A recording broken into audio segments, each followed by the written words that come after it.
भारत के लिए रूस और यूक्रेन का युद्ध सिर्फ एक टकराव नहीं बल्कि रणनीतिक चेतावनी।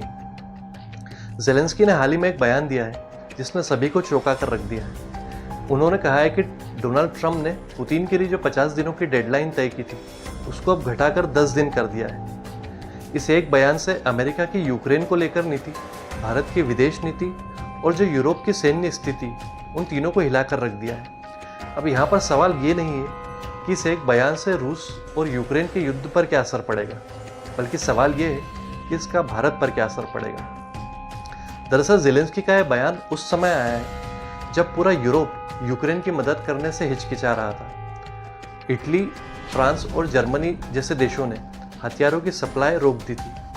वहीं ट्रंप के इस एक बयान से ज़ेलेंस्की की नई उम्मीदें जाग गई है, क्योंकि अब हथियारों की सप्लाई पहले की तरह तेज़ हो चुकी है। तो क्या हथियारों की सप्लाई रीस्टोर हो जाने से क्या युद्ध के अपने निर्णायक मोड़ पर पहुंचने की शुरुआत हो चुकी है? और यदि रूस और यूक्रेन का युद्ध अपने निर्णायक मोड़ पर पहुंचता है तो क्या भारत को अब रूस से दूरी बनानी होगी?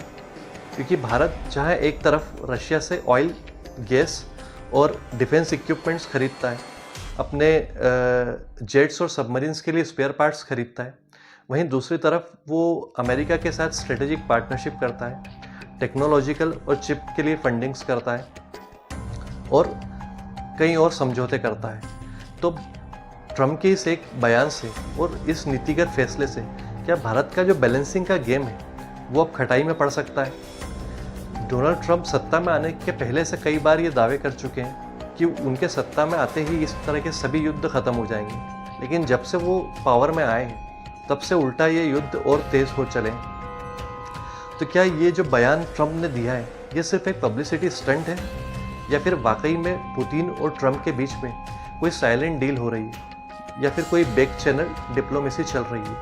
भारत के लिए जानना बहुत ज़रूरी हो चुका है, क्योंकि भारत हमेशा से ही मल्टीपोलर डिप्लोमेसी की बात करता है और ट्रंप जैसे अनप्रेडिक्टेबल नेता के आ जाने से भारत के इस मल्टीपोलर डिप्लोमेसी के ढांचे के ऊपर चोट पड़ सकती है। दरअसल इस ट्रंप के इस फैसले से भारत के ऊपर एक और सीधा असर पड़ सकता है, वो है सेकेंडरी सैंक्शंस का। यानी कि भारत यदि रूस के साथ कोई भी सौदा करता है, चाहे वो ऑयल का हो, गैस का हो या फिर डिफेंस का हो, तो भारतीय इंडस्ट्रीज़ के ऊपर सेकेंडरी सैंक्शंस लगा दिए जाएंगे।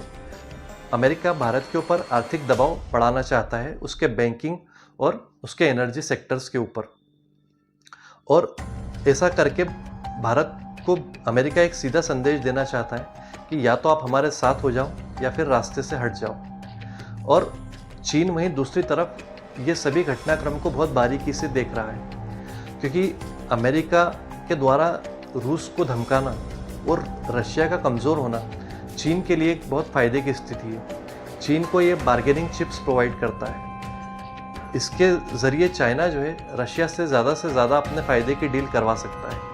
और भारत के लिए ख़तरे की बात यह है कि यदि रूस कमज़ोर होगा तो भारत का झुकाव अमेरिका और यूरोप की तरफ हो जाएगा और चीन को जो है इंडो पैसिफिक के अंदर खुली छूट मिल जाएगी। और भारत के लिए जो दो मोर्चे का खतरा है, एक तरफ आक्रामक चीन और दूसरी तरफ कमज़ोर रशिया, ये भारत की स्थिति और ज़्यादा कमज़ोर कर देगा।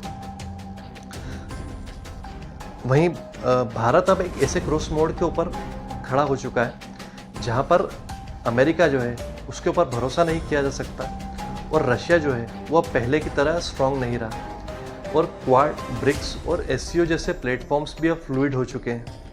यानी कि भारत जो है अब न्यूट्रलिटी भारत के लिए कोई ऑप्शन नहीं बचा है। यहाँ पर ज़रूरत है कि भारत को कुछ बोल्ड डिसीजंस लेने पड़ेंगे। अंत में ज़ेलेंस्की का जो बयान है और पुतिन की चुप्पी और अमेरिका का दबाव, ये सभी मिलकर एक भयानक संभावना की ओर इशारा कर रहे हैं। और भारत अब एक सिर्फ म्यूट एक्सपेक्टेटर बन के इस पूरी स्थिति को नहीं देख सकता है। यहाँ पर भारत को अपनी स्ट्रेटेजिक लीडरशिप दिखानी होगी और भारत अब एक ऐसे मोड़ पर पहुँच चुका है जहाँ पर उसकी फॉरेन पॉलिसी का असली इम्तिहान शुरू होता है। जैसे आप इस बारे में क्या सोचते हैं, कमेंट करके ज़रूर बताइएगा।